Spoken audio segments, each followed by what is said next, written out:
Hello বন্ধুরা, রিয়াম চ্যানেলে তোমাদের সকলকে অনেক অনেক অনেক স্বাগত। লাস্ট ভিডিওতে আমি বলেছিলাম না আমার 4টে পুরনো বোগেনভেলিয়া আছে, তো এই 4টের এটি একটি। তখন তো আমি এত আইডি জেনে বা এত কিছু জ্ঞান নিয়ে, এখনও বিশাল কিছু জ্ঞান নেই, কিন্তু যতটুকু আমি নাড়াঘাটা করেছি এখন অনেকগুলো বিষয় জানতে পেরেছি বোগেনভেলিয়া নিয়ে।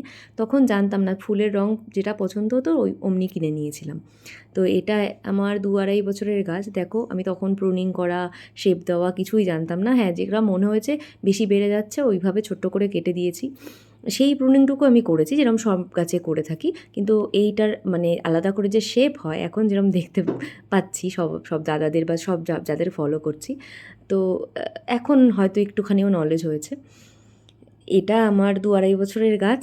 দেখো কি সুন্দর হাওয়া দিলে, এই যে এইটা না একটা দারুণ লাগে, এই যে হাওয়া দিলে একটা দোল খায় পাতার সঙ্গে, এই রঙটার এত ভালো।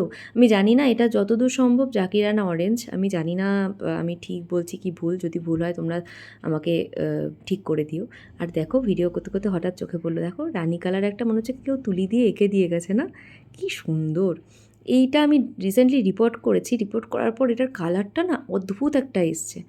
চলো আজকে এইটুকুই, টাটা বাই বাই।